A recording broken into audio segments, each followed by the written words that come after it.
Hello, One Great Earth. My name is Dan. Pleasure to be here.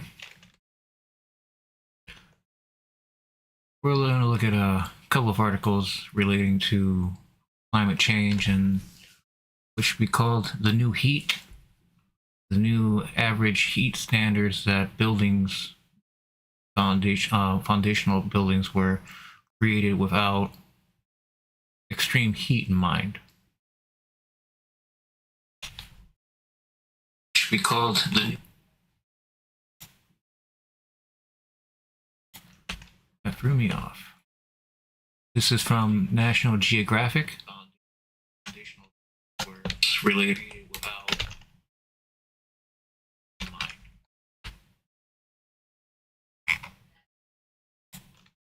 Okay, I think got everything squared away.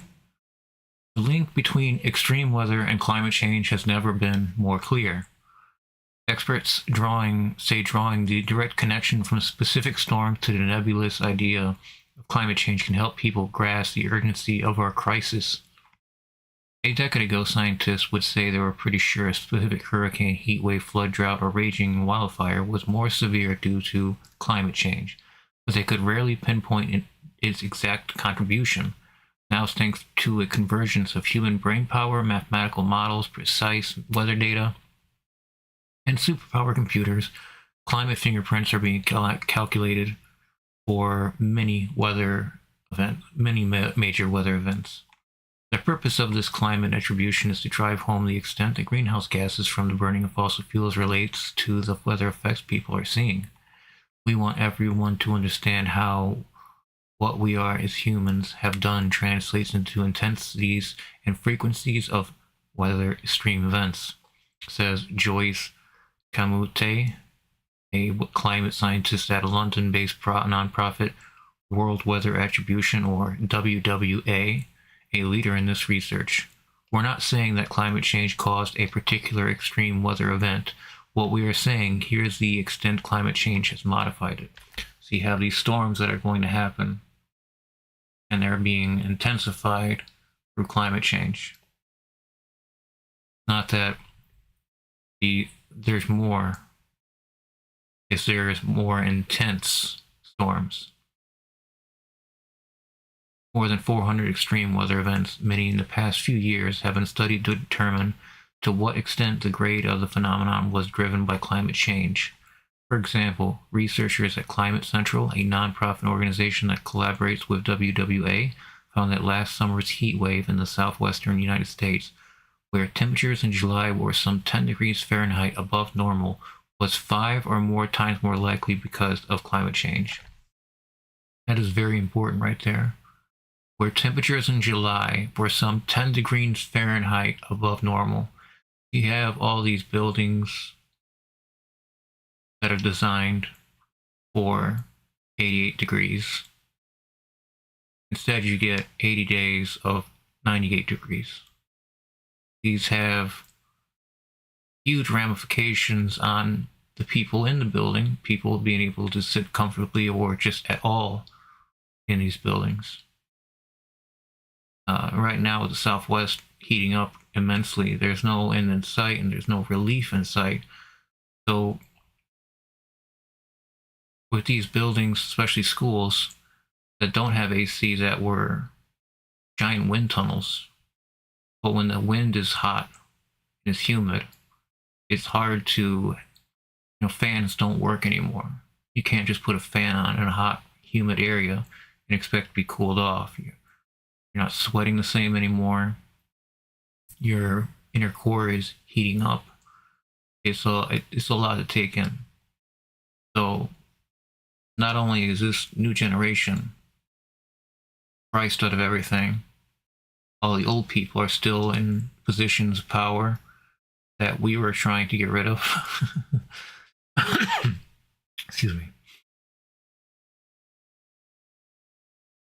And now rent is crazy everywhere.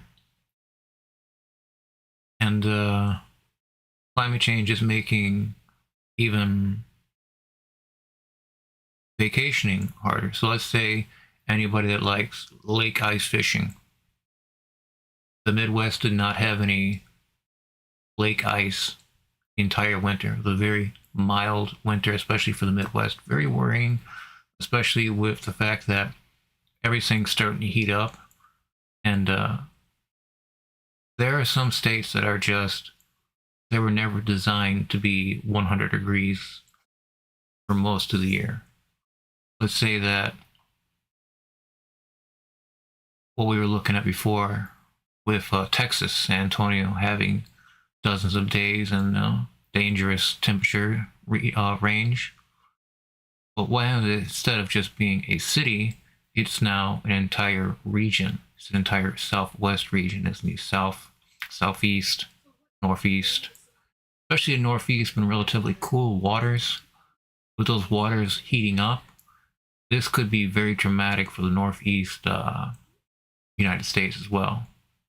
Very detrimental, especially with how cool the water has been for so long compared to the rest of the Atlantic Ocean. These are changes that are happening now.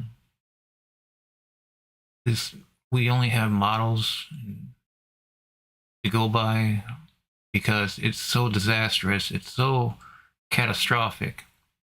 But please understand that we're talking about events that are happening now to the near future. We are not discussing, oh yeah, 100 years from now it's going to be this way. No. We're talking about within the next 5 years. Our carbon budget in the air is filling up fast, and we're putting out more and more every year. We're dumping chemicals, forever chemicals, in all of our water supplies for decades before we put a stop to it, supposedly. But that's only in this country. Other countries are still using asbestos, still using banned chemicals, banned pesticides. They just change markets when they get banned. Nothing changes. The poison only shifts. I digress. I apologize. I continue.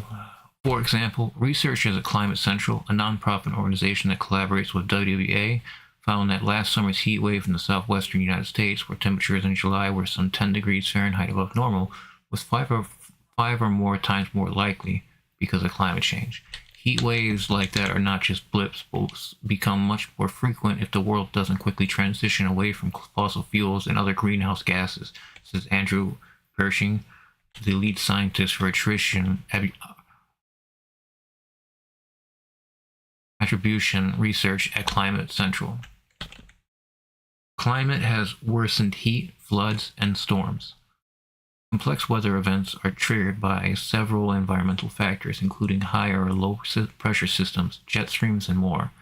But it's long been known that warmer air and ocean surface temperatures are additional important contributors that have worsened many recent disasters.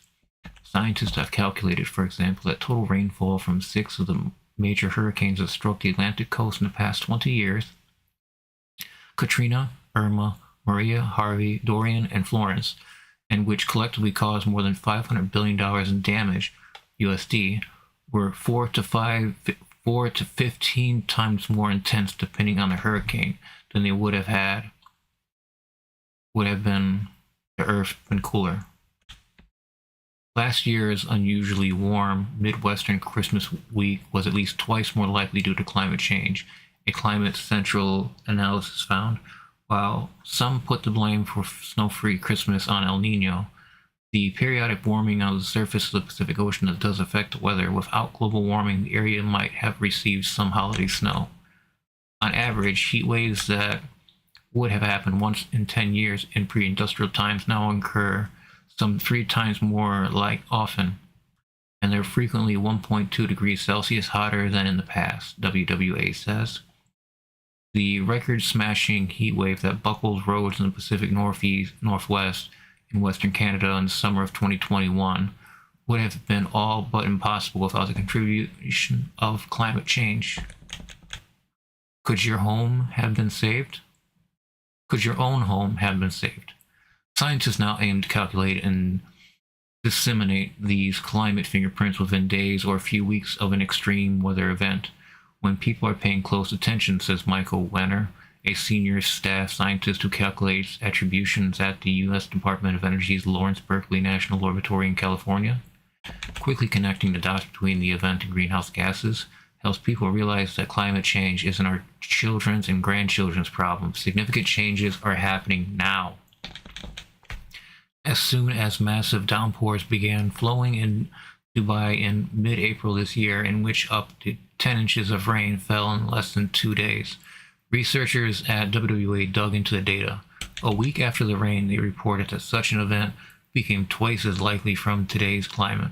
Another recent focus is to document the event's extras impacts rather than just the increased odds. For example, researchers determined that Hurricane Harvey, which struck Houston in 2017, contained 19% more rainfall than would have occurred without climate change, Wenner noted in a paper in Physics Today. Then they figured out what this meant for residents: 14% more flooded areas and a quadrupling of the financial loss in what was ultimately a $90 billion storm. People living in the storm's path can even review Werner's flooded map model to learn whether their house would have been spared absent climate change, something he estimates was the case for 32% of the damaged homes. Some weather events are harder to crunch.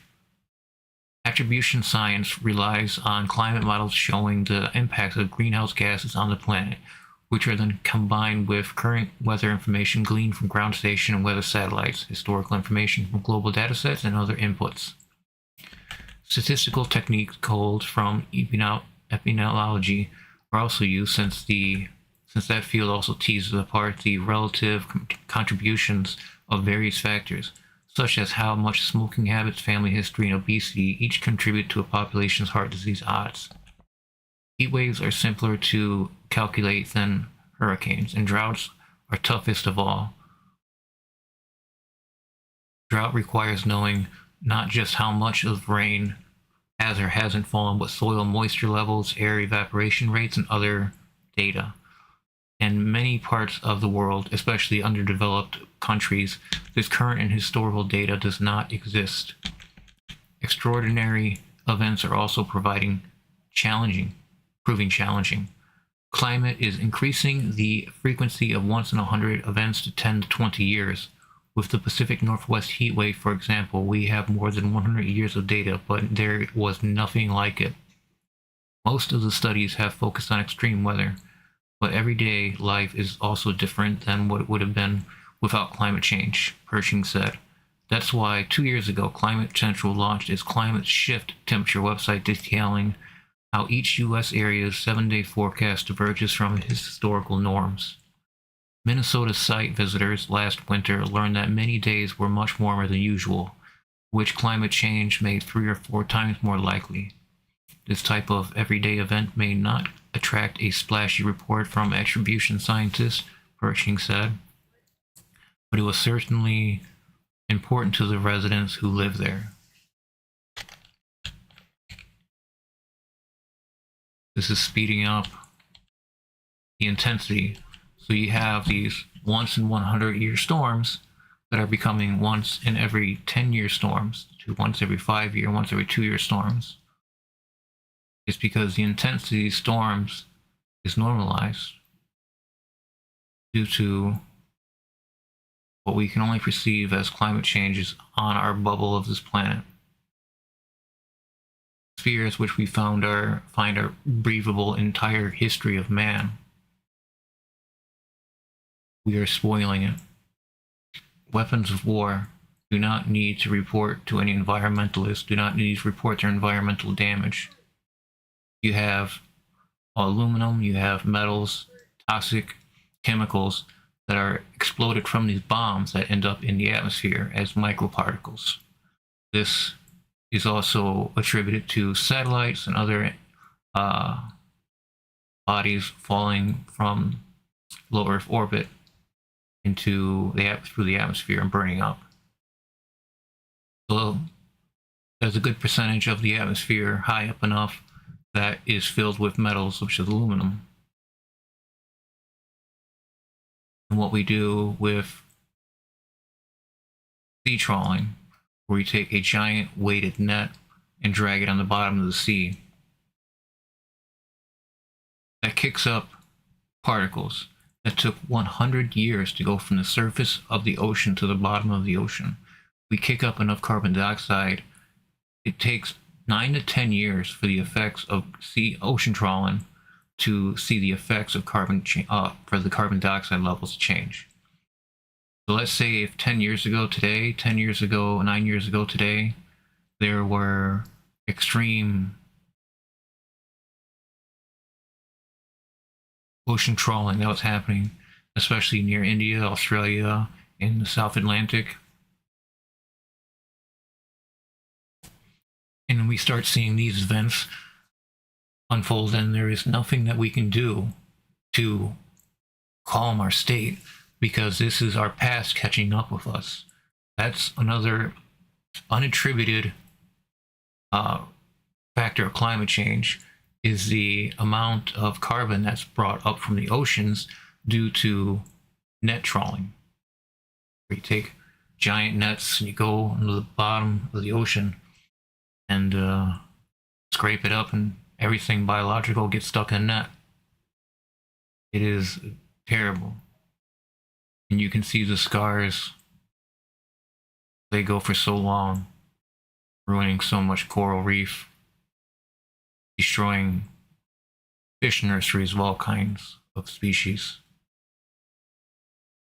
by also eliminating food sources for a lot of marine animals. This is an interesting, so let's take a look at this.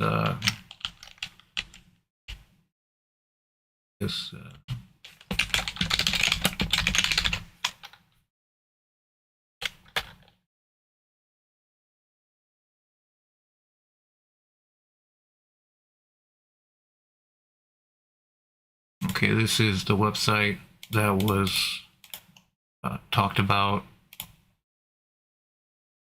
in the article.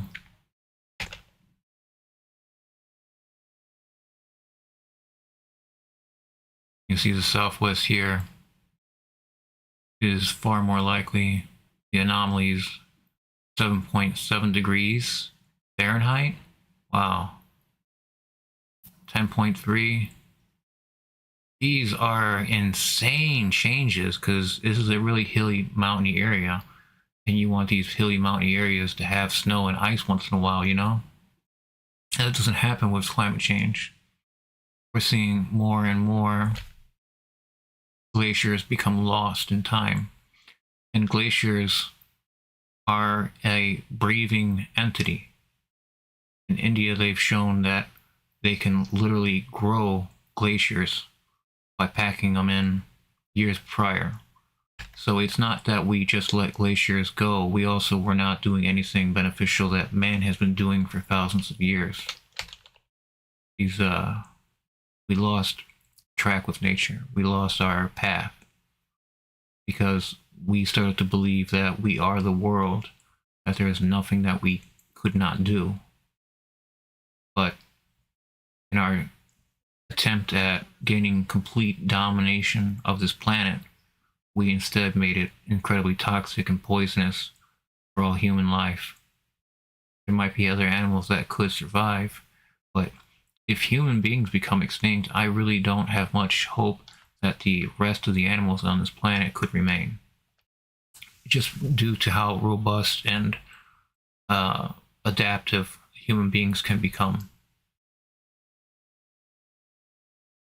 We can see here that Texas especially, but the whole Southwest is completely lit up. It is far more likely that climate change is causing these extremes in temperatures in the Southwest.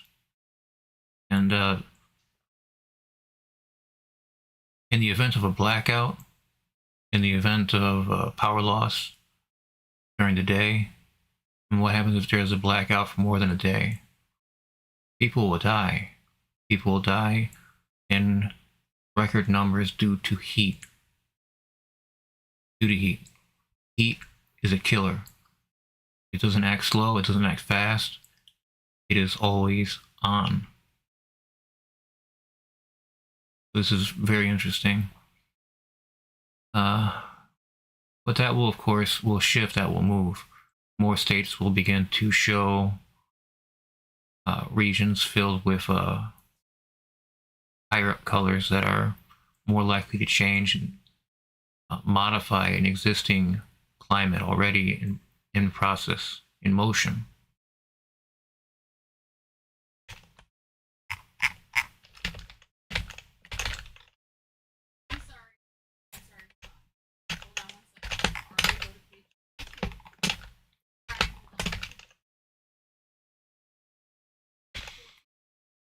This is from The Guardian. This is from today, Tuesday, June 11th. It's unbearable. In ever hotter US cities, air conditioning is no longer enough. Record-breaking temperatures in the past few years shatter the myth that air conditioning alone will help keep people safe. Gloria Gellot, 79, takes a careful seat in a kitchen chair in front of her only air conditioning unit, massaging her knees. She's hung a sheet in the doorway to keep the cool air in the kitchen, and drawn shades to keep the sun, already blazing in May, out of her second-floor New Orleans apartment. Her home was badly damaged by Hurricane Ida in 2021, and heat leached in through the gutted walls. All the heat's up there. I don't have to go out into the sun. I get a suntan inside. Gellot's sweltering apartment is not just uncomfortable, it's dangerous. Extreme heat was linked to some 11,000 deaths and 120,000 emergency room visits last year.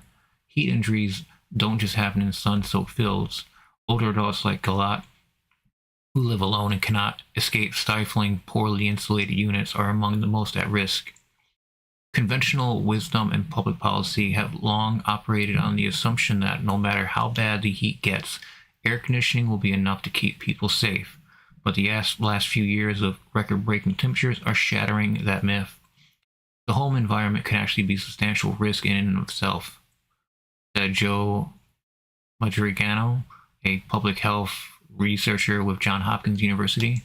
We find during extreme heat events that more people die in their homes than in other types of places. They're not making it to the hospital. That is, storm-battered homes like Gellot's lack proper insulation, or GAOTs. Power grids stumble and fail during periods of high demand, and many cooling systems are simply not powerful enough to contend with the worsening heat. Some experts have begun to warn of the looming threat of a heat Katrina, a mass casualty heat event. A study published last year that modeled heat wave-related blackouts in different cities showed that a 2-day blackout in Phoenix could lead to the deaths of more than 12,000 people.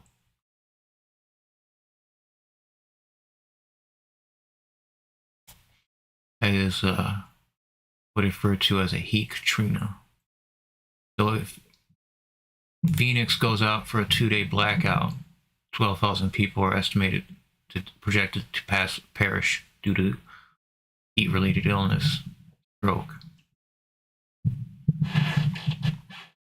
Last year, Madrigano led a team of researchers who put temperature sensors in the bedrooms of 70 volunteers in the lower-income, mostly black 9th Ward neighborhood. Amid New Orleans' hottest ever summer, about a quarter of our average measurements exceed 80 degrees Fahrenheit, she said.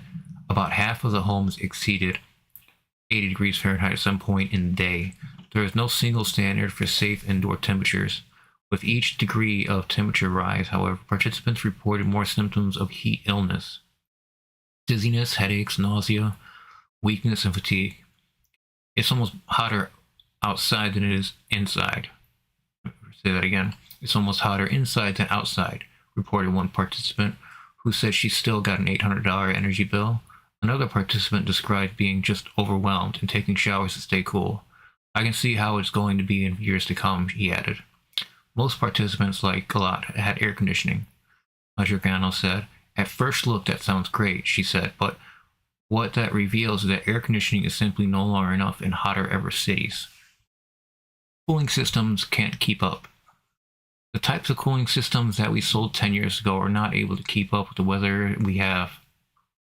As temperatures climb, air conditioners, which work by sucking in indoor air, heating it via compressor, and dumping that heat outside, must work exponentially harder. According to Texas A&M climate scientist Andrew Dessler, keeping a home steady at 75 degrees Fahrenheit requires about 35% more power when outside temperatures creep from 95 degrees to 98 degrees Fahrenheit. Some older AC units simply cannot keep up with those demands. Even if they can, many residents can't afford higher energy bills. Sharp rise in energy demand stressed electrical grids. In 2021, a heat wave in the Pacific Northwest triggered rolling blackouts, which led to at least 600 deaths. Many buildings, particularly those in cooler northern U.S. cities, are simply not designed or weatherized for the new heat, said Hawk. She became interested in indoor heat while working on an air quality study in Philadelphia, where she lives. When we talked to household members, heat was the thing that kept coming up. We can't be in our upstairs bedrooms during the summer unless we have the window unit on, and we only have one window unit, and so everyone sleeps in the same room. There are a lot of gaps in indoor heat research, and that she uses wet bulb measurements, which take into account humidity as well as temperature when assessing indoor conditions. Wet bulb conditions was the point that sweating no longer cools you off. The evaporation of sweat. Extreme heat and redlining. Extreme heat disproportionately affects communities of color. Black and Hispanic communities in particular are more likely to live in urban heat islands where asphalt traps more heat than greener, typical wealthier neighborhoods. The disparity is a legacy of decades of redlining and other racist housing policies. People at higher risk of indoor heat also tend to have fewer resources to be able to pay for things like air conditioning or fans.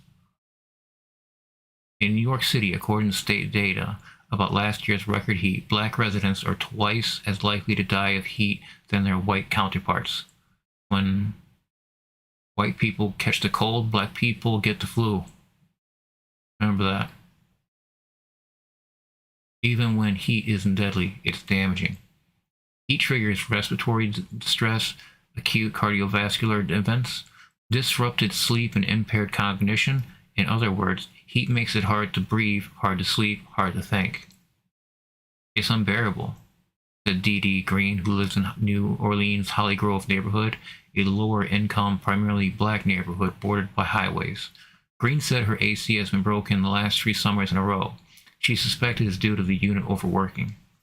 Raymond Sweet, an organizer who lives near Green, said hotter indoors lead to compounding costs for lower income households. You used to put out a banana for a week. Now stuff gets spoiled in 2 or 3 days. That in turn requires more trips to the grocery store and more money spent on groceries at spoiling hot kitchens, he said. That is how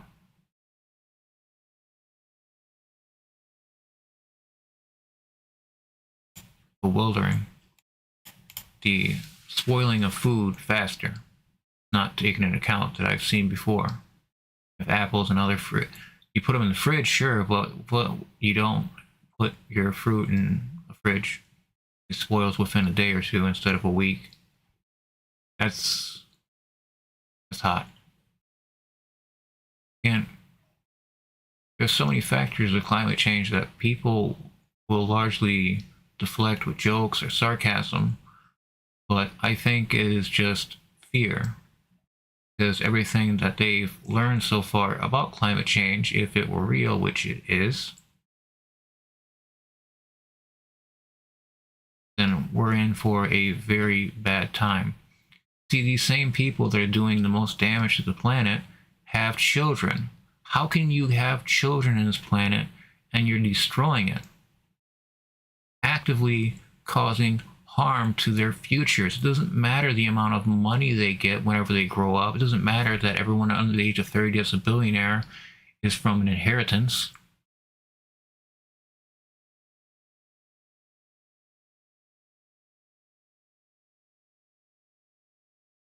I digress. Where was I? Sorry. Surrounding trees keep Sweet's home cool, but elsewhere the neighborhood gets too hot to even walk around, he said. He's teamed up with neighbors to plant trees and press the city to build bioswales, which have the added benefit of reducing flooding. Many lower-income Americans are eligible for federal assistance funds to help cover the cost of air conditioning. And after deadly heat last summer, New Orleans policymakers enacted an ordinance requiring landlords to provide enough AC to keep bedrooms at or below 80 degrees Fahrenheit. But the program has not been assigned any funding, given program administrators' limited means of enforcement. Oka worries that what it'll take for policymakers to take the risk of indoor heat very seriously enough. Changes are made only when something dire has happened. She said, for people like Galat and her neighbors, the dire thing has already been happening.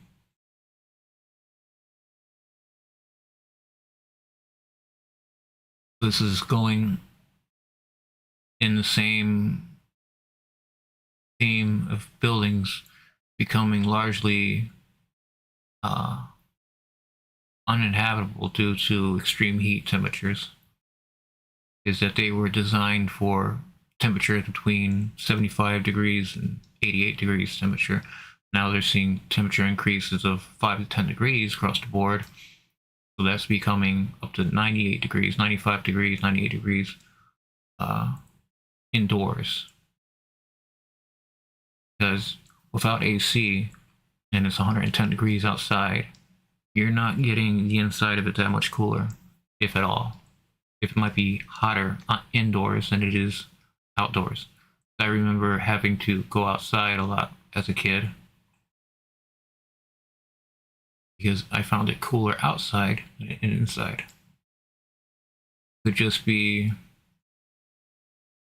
rose-colored glasses. But I remember a time where climate change wasn't that big of a deal all the time, but it's difficult to say that it's not happening, that it's continually not a snowball effect running its course on different factors. Not just that we're missing snow, missing ice, missing glaciers.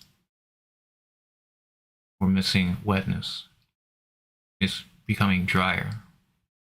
Deserts will expand, and rainstorms will become rare. As the seas begin to rise as well, more water can be stored in the ocean. As the oceans begin to heat, they also expand. So, heating oceans will lead to higher sea levels, which is what we've been seeing. It all goes together because there is no closed system on this planet. You see, people make the mistake of saying that because somebody made a barometer report from 1950s onwards that we shouldn't listen to it because it's only 50 to 80 years of data. Well, what we're seeing is that data was showing a normalized climate system. And now that it's out of whack, we're seeing temperatures fluctuate in many degrees all throughout the planet. You have Malaysia, especially Egypt, and North India, reporting temperatures of over 120 degrees Fahrenheit. These temperatures are unbearable, and it's causing a lot of deaths, a lot of people to be sick.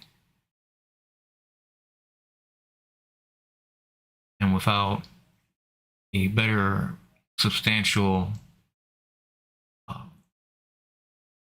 breakthrough in being able to cool buildings, besides just loud and huge and expensive air conditioning units and central air cooling,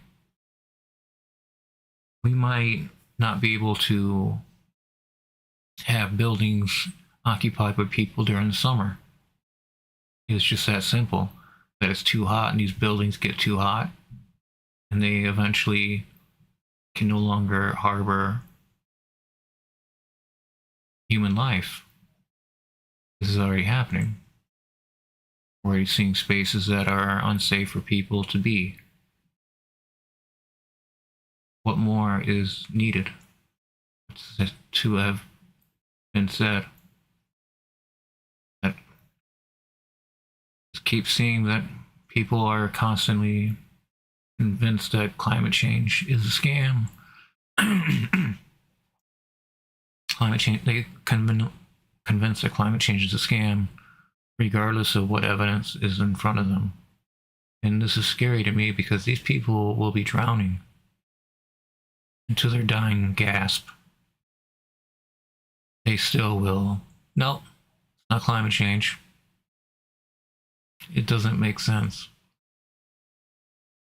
With the amount of evidence that we have, that this generation coming up right now is probably going to get it the worst. Because they're going to have the hottest schools, the hottest homes, the hottest roads, the hottest asphalt. Previous generation cannot make sense of it. Well, these kids today aren't as tough as they were in my day. That's not it. That's not it at all. Like making analogies of my life versus your life and our experiences doesn't make sense when we're seeing schools all across the planet close because it's unsafe for the children. We're not just seeing this in one state, we're not just seeing this in one city, but we're seeing it around the globe. This is a big deal, is that we're seeing at least 1.5 billion people suffering from extreme heat. And I do mean extreme heat. Because how many days can you be given 110 degrees during the day and 90 degrees at night? It is unbearable to think, but this is the way it's happening. We're seeing more and more stretches of very extreme hot days. We're seeing storms be that much more chaotic, that much more stronger, that much more rain in the fall. And even then, as rain falls, it's still dry. It's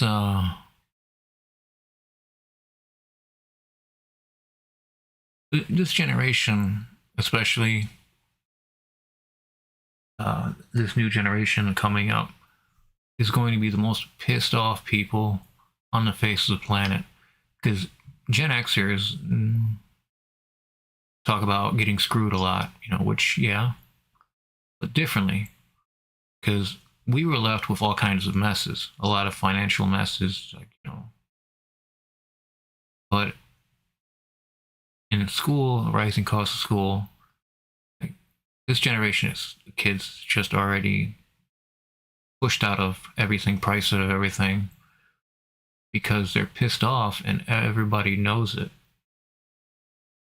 They're having to sit back as a child, as a teenager, and just watch adults make the most terrifyingly dumb decisions. And never take what they consider important as climate change as a real topic. Without doing so, the young people are going to be lost. Like, they want climate justice. We want climate justice. But that doesn't exist, and it happens just never really hear it. Because people just prop up and make a mess and leave. You can't defend yourself against that. People in Detroit can't defend themselves against the constant onslaught of garbage and trash dumping in the neighborhoods. What are we doing here that we're taking our trash into other people's neighborhoods and leaving it there? Is it racism? Or is it just because, it's Detroit, nobody will care? What kind of thought process is that these people want to shift the burden such as their trash into a neighborhood that they don't live or belong, because they're from probably miles away outside of the city. They're deliberately driving into Detroit to drop off immense amounts of trash. And these people get away with it. Detroit's overgrown, rough, but it's also a city that is hammered by climate change. As losing forests completely, leaves that will absorb solar rays are no longer there. Next thing is going to be rooftops. It's going to be you, your car, aluminum, chrome. Things going to be shining, reflecting, and heating up in different ways than we are used to. And that's because that we eliminated nature largely from these giant megatropolises.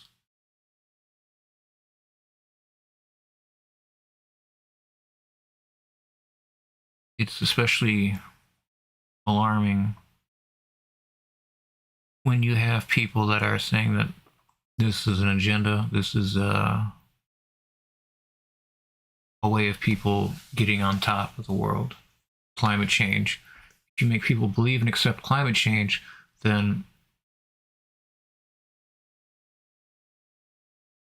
what we're seeing is devastating for future generations, for children that are growing up today. They might not get a future that was promised to them because climate is becoming unstable. And it's not just becoming unstable in just one area or one state. Please understand that entire hemispheres are getting thrown out of whack. It is becoming alarming that we're seeing mass extinctions already, and it's not even summer yet. You know, just the United States.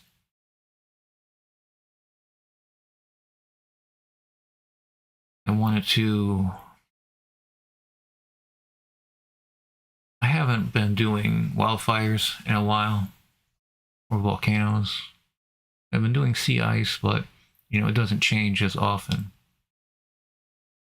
So to look at wildfires, there really hasn't been as many around the planet that I've seen. But it feels like since I haven't done it in a long time that I have gotten out of the loop of how to find wildfires on satellite. This usually, I think I was just looking at the most usual places that had wildfires, and it would just be a wildfire, and then I say, hey, and I put it on as a short.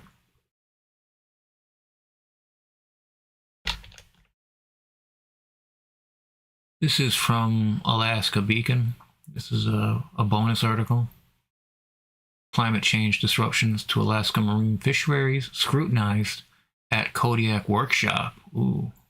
It is hard to address sudden shocks like marine heat waves that are expected to be more frequent. Okay, so this goes in line with what we're talking about. These heat waves that are going through the planet, that are just dropping creatures and animals. They're losing their homes, their shells. In the marine waters off Alaska's coast, climate change is triggering disruptions that can be dramatic and sudden. For fishery officials, that presents a quandary. How can that be suitably addressed by a fishery management system that is legally required to be cautious and deliberate, and for which policy changes can take several years to carry out? That's interesting. I'm not going to read the entire article. It goes into a lot of different animals like crabs and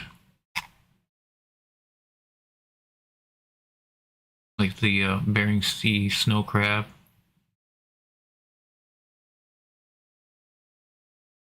But maybe another day.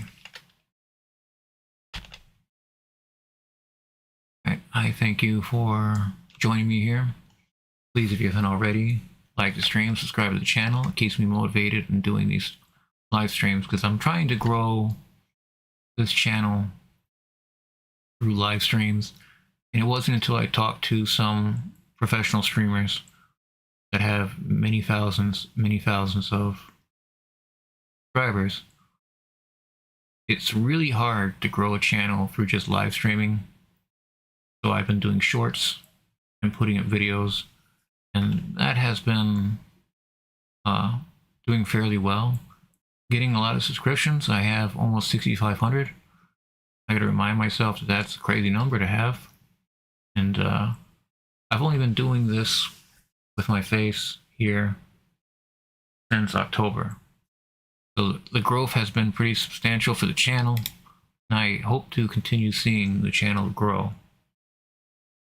I hope to be able to see by my birthday this week. It's my birthday this weekend. I'm going to the zoo at some point. That's going to be fun.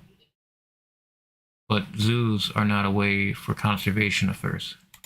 Zoos are a way for conservation efforts to rehabilitate the animals before releasing them back into the wild. That's the real conservation effort. And without that branch going from zoo healthy to the wild, we're losing a lot of animals like giraffe. Since giraffe were cut up into different genres,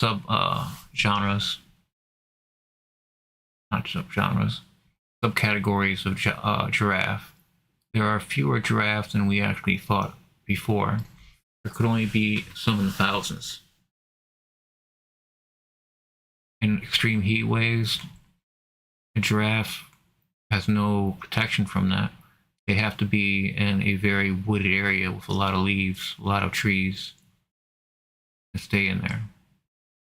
Because we're having heat waves that are just strip the scalp off a giraffe is just how high their height.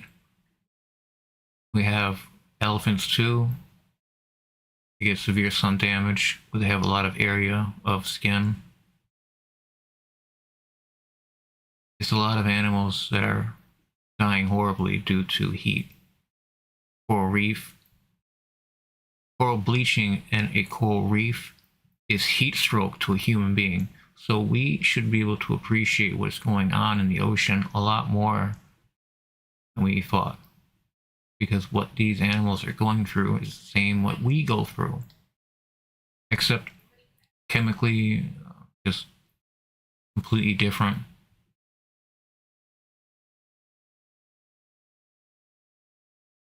The thing is, like, these animals don't understand this is happening. They don't understand that they have to go north or east or west outside of their normal going south for the winter. These animals in the ocean aren't going to know that they go 100 miles east that way, there's going to be sea ice they can chill under. There isn't any of that. I'm not saying that animals aren't intuitive. I'm just saying that these numbers are so large, especially with the billions of snow crabs that have been lost in the Bering Sea, that it's impossible to say, well, there might be more of this animal elsewhere. They might have moved or migrated.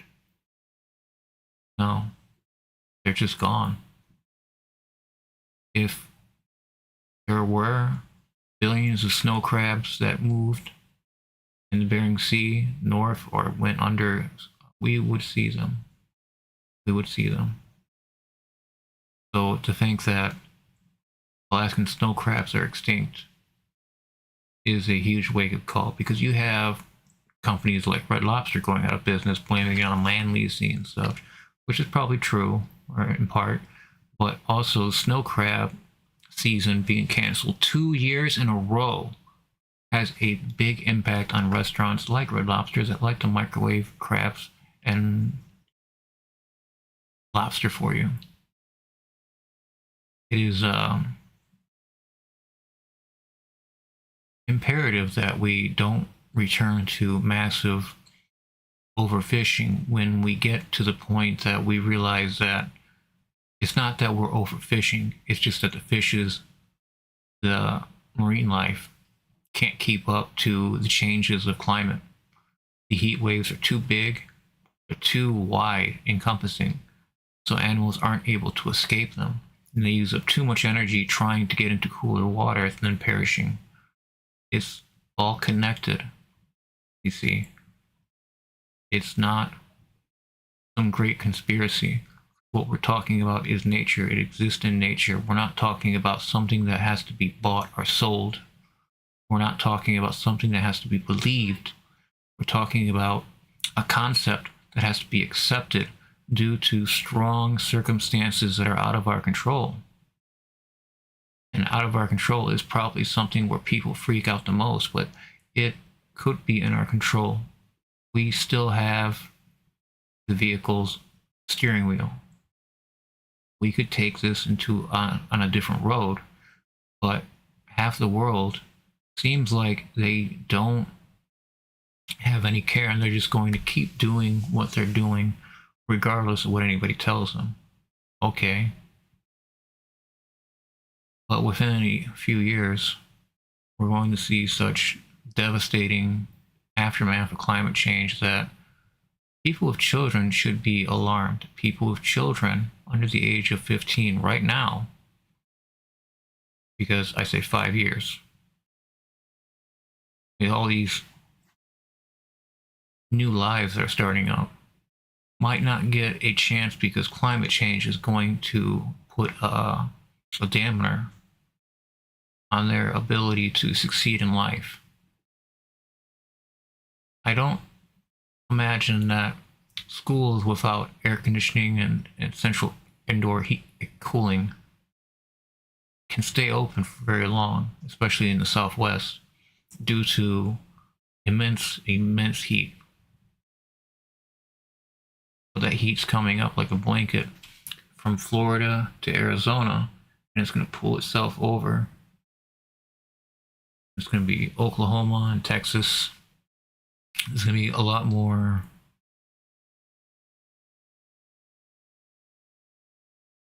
sweltering areas of interest that didn't used to have such sweltering conditions. We're talking about here, we're not just talking about global warming or global cooling or any buzzword in particular. We're not talking about something that I have to sell you. We're not talking about anything other than a series of ideas and acceptance based on the overwhelming amount of evidence we have on the contrary. You can't convince a flat earther that the world is not flat, even if you take them into space. What does that say about the human experience if people can't wake up from their own sense of injustice? I don't want to say injustice, that's the first word that comes to mind, but it might not be the best word. See, it's happening. Butterflies, bees, rhino, creatures of all sizes and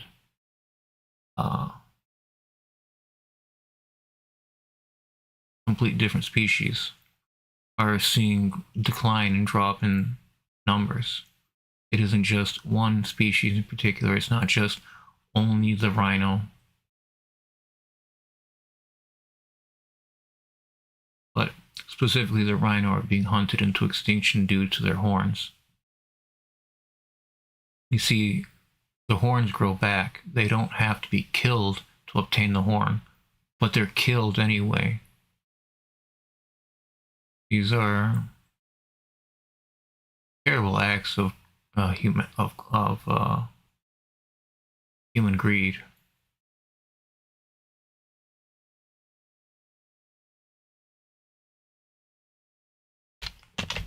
Now we went over this. ClimateCentral.org.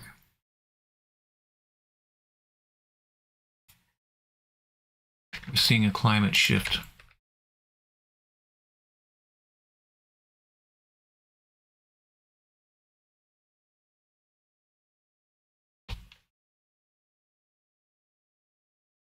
This article here I was reading from Al Jazeera regarding the 122,000 related deaths to the Tigray, Ethiopia war from 2020 to 2022.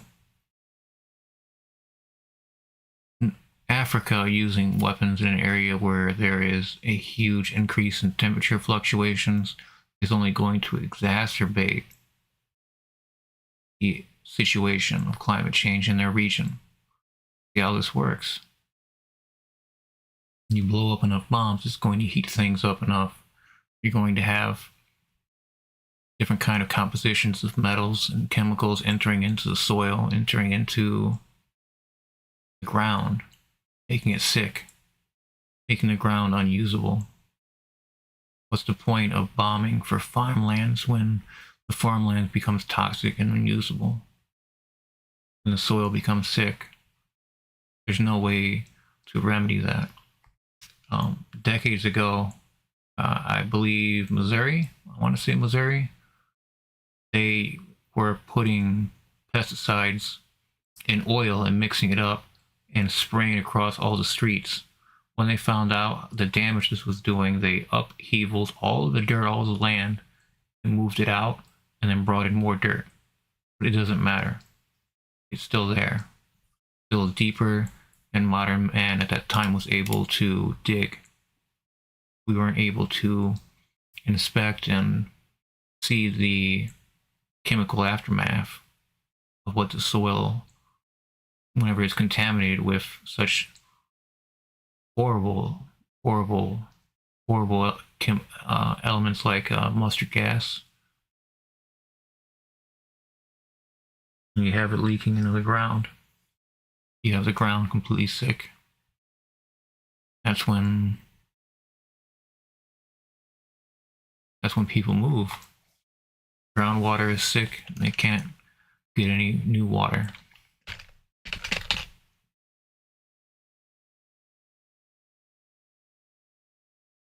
This article here,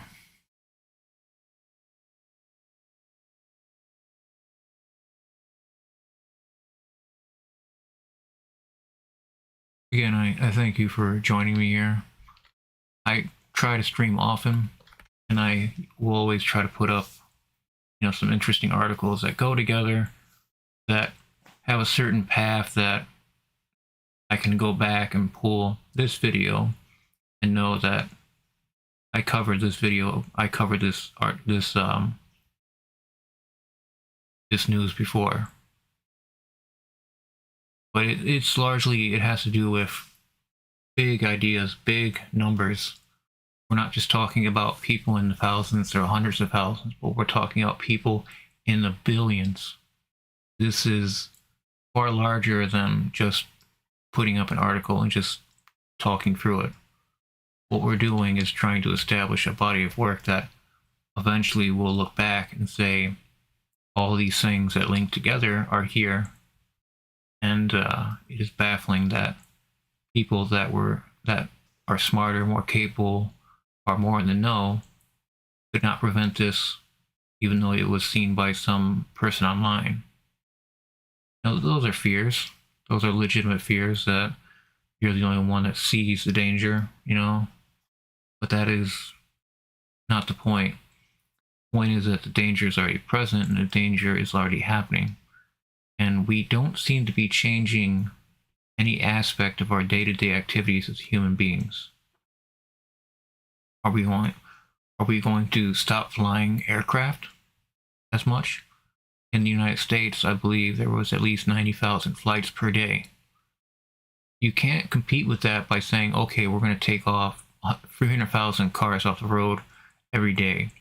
And these, because these planes that fly, it's huge fuel tanks. County trucks, huge fuel tanks. You can't just ask all these operations to quit. You have less flights, you have less county road workers, you have less upkeep of roads. This can't be good for the human experience when it comes to these immediate areas of interest. And now that we're talking about extinction. Talking about heat waves going through the water. Talking about the Gulf of Mexico heating back up to an alarming amount right before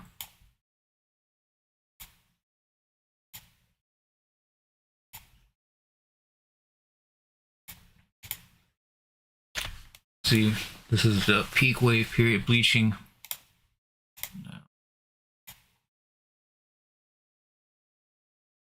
The Gulf of Mexico, I don't recall having such dramatic bleaching effects, but it's working its way up to the northeast.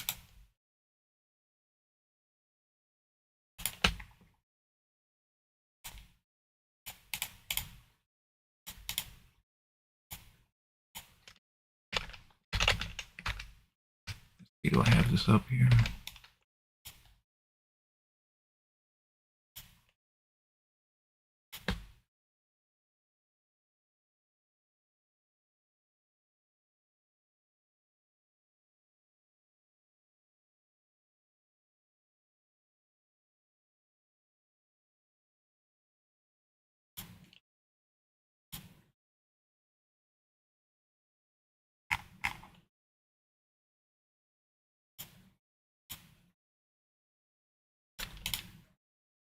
I can't get this to come up.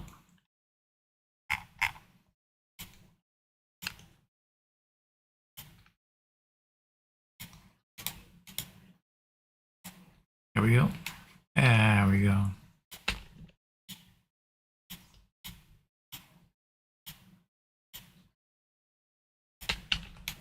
Gulf of Mexico.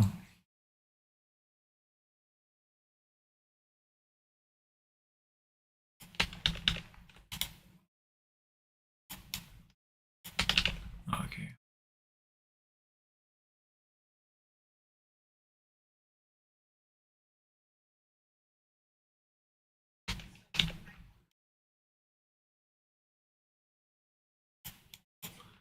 You have these currents that are generating. Water goes through the table, the land, soil, underneath, deep, underneath, soil transfers. The fresh water rises up in the soil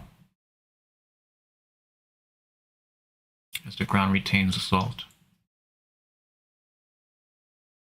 This is looking bad. I don't think that there is equivalent activity happening in the Gulf of Mexico before, because this is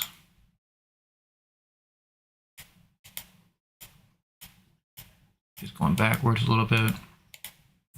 So let's see, this is 421, this is April 21st. So going up every 5 days. You can see the generation of the algae, the coral reef bleaching as destroying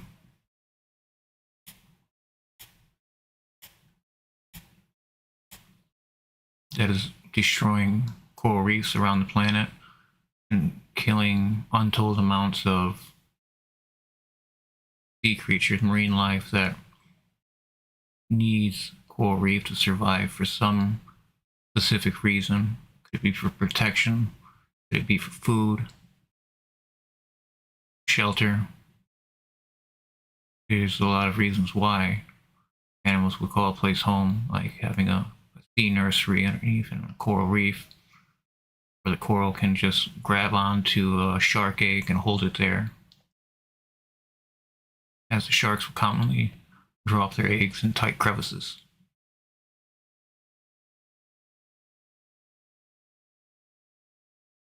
This is looking very bad. This is looking, you got some alert level 4 already happening.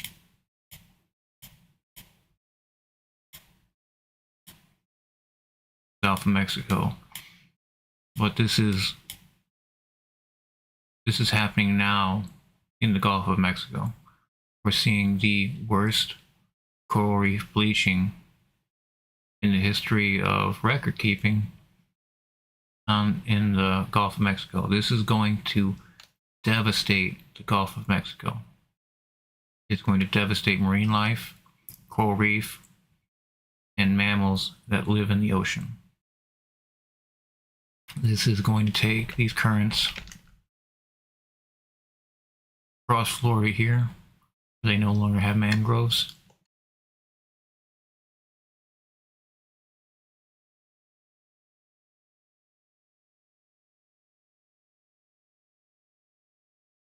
These currents need to go northeast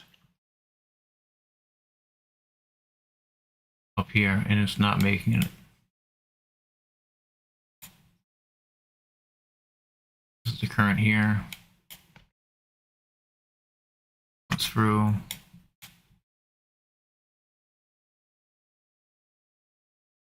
And it's not making its way far northeast where it needs to go and change currents with colder water here.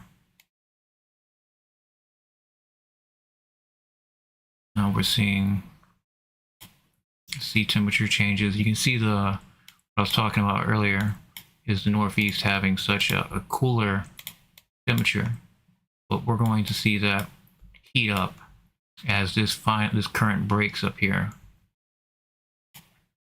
as bleaching alerts are sounding throughout most of the Gulf of Mexico and eastern seaboard. It can only get worse because it's only gotten worse over the last year. We've seen entire sections of the hemisphere completely taken over by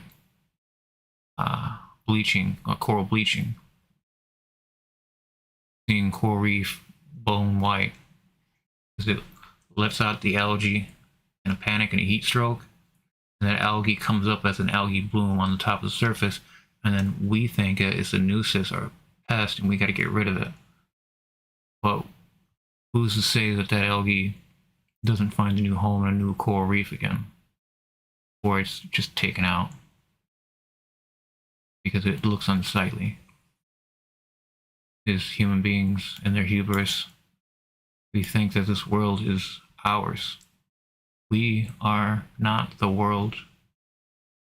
We are changing it, and it's happening in front of our eyes. And we don't want to believe it because we want to accept that the children that we have in our lives are going to have a good future, positive future. They might not even have a positive childhood based on how many areas that we're seeing. 1.5 billion people is a lot of people under the effects of extreme heat right now. So you take that with extreme heat, that's what it's doing to people. Howler monkeys, birds, you have baby birds and howler monkeys falling out of the trees, dead due to heat. Now you have this here where the bleaching alert is most severe in the south. Is increasing. It's going to cover the entire Gulf of Mexico. This is going to happen. Hasn't happened yet, but it is working its way up, and nothing can stop it. We have no way of combating this kind of failure in such a large scale. I'm not trying to doomsay or doom scroll. I'm just saying what has happened before throughout the world that we couldn't stop is now happening in the Gulf of Mexico. This could absolutely obliterate marine life and cause untold amounts of hardships for people that rely on the Gulf of Mexico for food, for work, for anything. You have mammals that are going to starve out because what's going to happen is that we're going to lose a lot of seagrass, and a lot of mammals like manatees and ducks feed on that. You have ducks that dive in shallower areas where there's seagrass in rivers, but it's all going to be ripped out. as we face another barrel of extinction for another animal, we're going to start losing track of what's gone. Because we're not going to believe it. Like, there were tens of billions of snow crabs. They can't be all gone right now. They are. And it's becoming more obvious that conservative efforts in conservation didn't matter, because these areas that we label as a zone, as a closed off area, there are no closed zones. There is no just only the United States. You have to take everything into account. You have to take all the other countries, you have to take all the oceans and seas. It's not just one place. That's why if you see just your temperature in just your neighborhood and it looks okay, that doesn't mean that climate change isn't happening around the world. Billions are suffering as a result of extreme climate change. Billions of marine life are suffering due to extreme climate changes. And now we're about to see the Gulf of Mexico change in a very, very dark way. And again, I don't want to come off as a doomer, anything like that. What we're looking at is in front of us. We know the effects of coral reef bleaching. We understand that it's happened across the planet in the last year, but not to this extent in the Gulf of Mexico that it's about to happen. If the Gulf of Mexico currents are interrupted, that could interrupt the entire northeast Atlantic current, causing unspeakable amounts of ocean failure and just new currents that would have to be worked into existence. And we don't know how devastating or detrimental to life that would actually be. Like, what kind of collapse will we see? We don't know. But what we do know is in front of us, and that is most upsetting.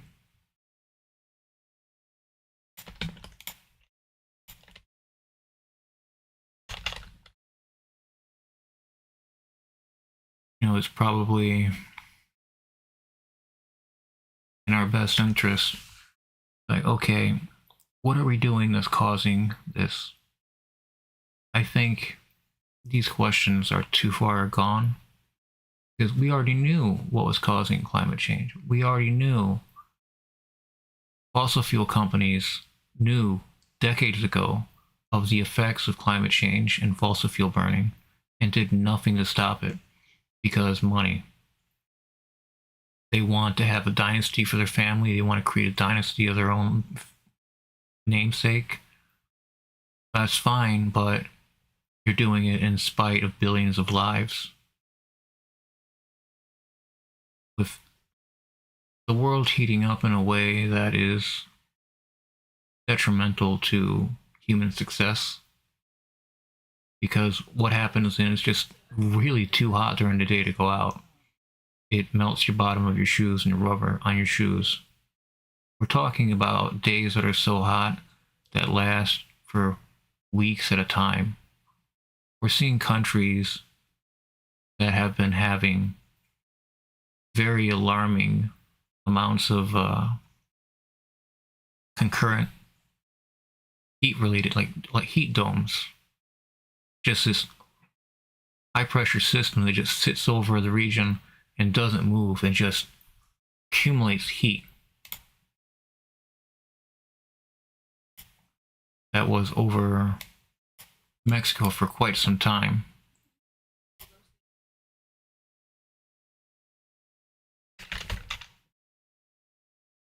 Alright, again, I thank you for joining me on this stream. If you haven't already, please like the stream, subscribe to the channel. It helps me out immensely. Keeps me motivated, keeps my eyes looking for the latest news, the latest events whenever it comes to climate change. I'm not saying I am climate change reporting, but what we're doing is a reflection of climate change, of what it's doing to this planet, what it's doing to us as a species, as a people. Our society is interrupted. These are dark times ahead.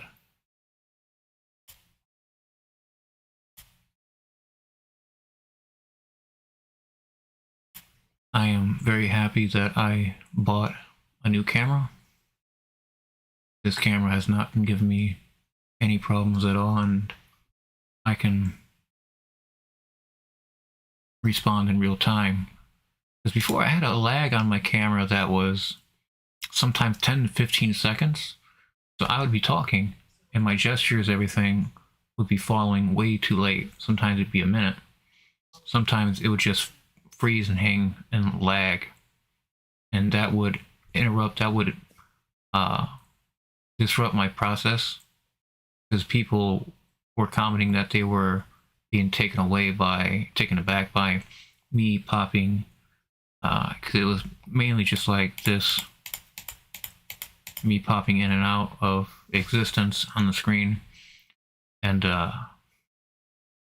know, the only thing that I miss is the other camera had a light to it. This camera does not have a light to it, but that's not a problem because I can just find a light,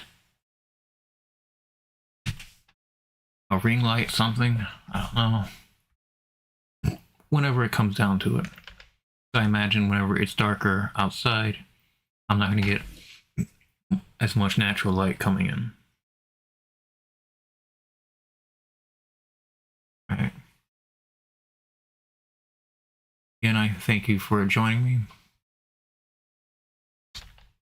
We try to go through climate change and just see the connections that they all have with each other, and it is all connected because this whole world is connected.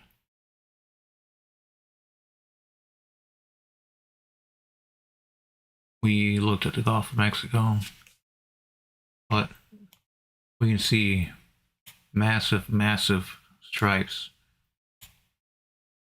of coral reef bleaching all throughout the planet. Persian Gulf, Indian Ocean, and this huge, huge stretch right here from Brazil to West Africa. Immense.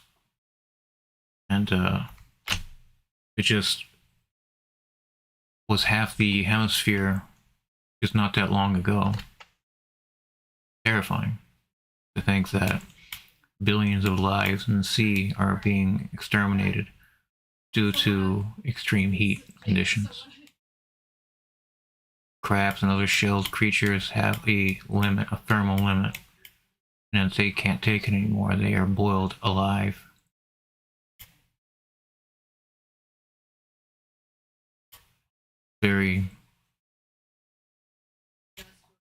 What's happening right now in the Gulf of Mexico is very detrimental to the human experience.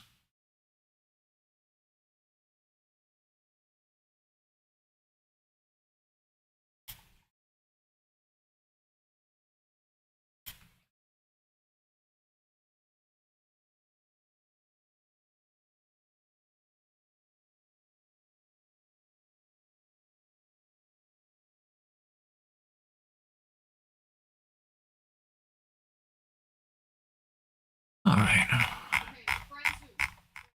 Thank you for your interest in this channel and what I have to say, what I have to show you.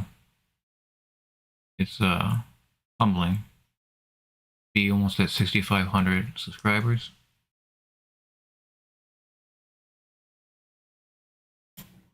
All right. I thank you once again, and please take care. I'm going to call this stream here. Thank you.